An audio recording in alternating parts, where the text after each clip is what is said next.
നമ്മൾ ഇനി പോകുന്നത് കാസർഗോഡേക്കാണ്. കാസർഗോഡ് ഇത്തവണ ഏറ്റവും കരുത്തുറ്റ പോരാട്ടം നടക്കുന്ന ഒരു മണ്ഡലം ഏതാണ്? മഞ്ചേശ്വരമാണ്.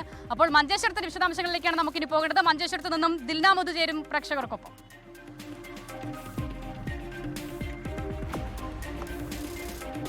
Thank you Asitha and Ajeesh. Asitha, എങ്ങനെയുണ്ടായിരുന്നു? കണ്ണൂർ എൻ്റെ നാടാണ്. കണ്ണൂരിലെ പയ്യാമ്പലത്ത്, അവിടെ പയ്യാമ്പലം ബീച്ചിലെ കാഴ്ചകൾ എങ്ങനെയുണ്ട്? അപ്പം ഒട്ടകത്തിന് മുകളിലുള്ള യാത്ര എങ്ങനെയുണ്ടായിരുന്നു?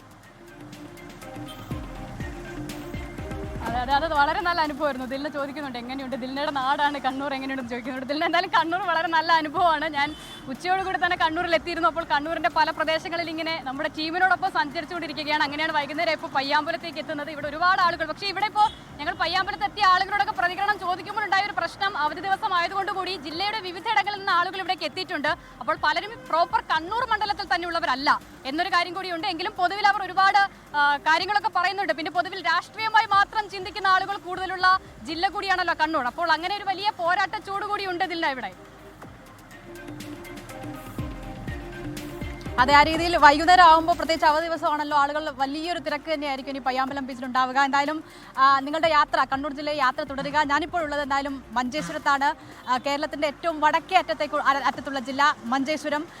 ഈ മെയ് 4-ാം തീയതി തിരഞ്ഞെടുപ്പ് ഫലം വരുമ്പോൾ ഒരുപക്ഷെ കേരളം ഏറ്റവും കൂടുതൽ ആകാംക്ഷയോടെ കാത്തിരിക്കുന്ന മണ്ഡലങ്ങളുടെ റിസൾട്ടിലൊന്ന് മഞ്ചേശ്വരത്തേതായിരിക്കും. കാരണം അത്രയും വാശിയേറിയ ശക്തമായ ത്രികോണ പോരാട്ടം നടക്കുന്ന ഒരു മണ്ഡലമാണ് മഞ്ചേശ്വരം. നമുക്കറിയാം, കെ സുരേന്ദ്രൻ പലതവണ ഇവിടെ മത്സരിച്ചു. കപ്പിനും ചുണ്ടിനുമിടയിൽ BJPക്ക് പലപ്പോഴായി മിസ്സായ ഒരു മണ്ഡലം. ഇത്തവണ ഒരിക്കൽ കൂടി കെ സുരേന്ദ്രൻ എന്ന മുൻ സംസ്ഥാന അധ്യക്ഷൻ BJP ഇവിടെ കളത്തിൽ ഇറക്കിയിരിക്കുകയാണ്. സുരേന്ദ്രനിലൂടെ ഈ മണ്ഡലം തിരിച്ചു പിടിക്കാൻ BJPക്ക് സാധിക്കുമോ? ഈ മണ്ഡലത്തിലേക്ക് ആദ്യമായി ഒരു വിജയം നേടാൻ BJP സാധിക്കുമെന്നാണ് ഏറ്റവും പ്രധാനപ്പെട്ട ചോദ്യം. ഒപ്പം നിലവിലെ MLA AK മഷ്റഫിനെയാണ് മുസ്ലിം ലീഗ് UDF ഇവിടെ സ്ഥാനാർത്ഥിയായി ഇറക്കിയിരിക്കുന്നത്. ഒപ്പം KR ജയാനന്ദ എന്ന ഈ മണ്ഡലംകാരനായ ആളെ ഇറക്കിക്കൊണ്ട് CPM ഒരു പരീക്ഷണത്തിൽ നിൽക്കുകയാണ്. എന്തായിരിക്കും മഞ്ചേശ്വരത്തിന്റെ മനസ്സ് എന്നതാണ് ഏറ്റവും പ്രധാനപ്പെട്ട ചോദ്യം.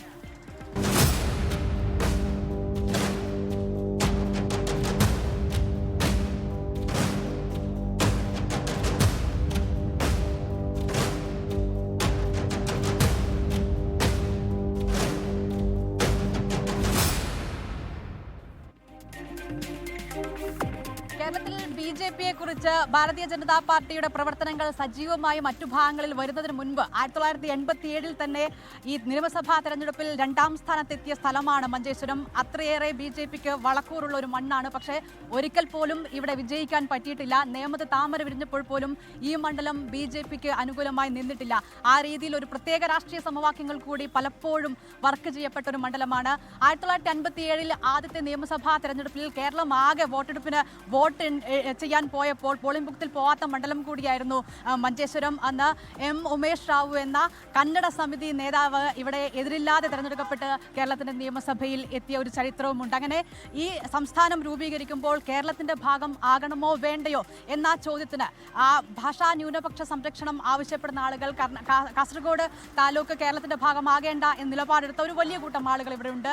അവരുടെ പിന്മുറക്കാരാണ് ഒരുപക്ഷെ ഇപ്പോൾ, അന്ന് കന്നഡ സമിതി എന്ന നിലയിലാണെങ്കിൽ പിന്നീട് ജനസംഘത്തിന്റെയും BJPയുടെയും ഒക്കെ ഭാഗമായി ആ രീതിയിൽ ഈ മണ്ഡലത്തിന്റെ ഭാഗമായി നിൽക്കുന്നത്.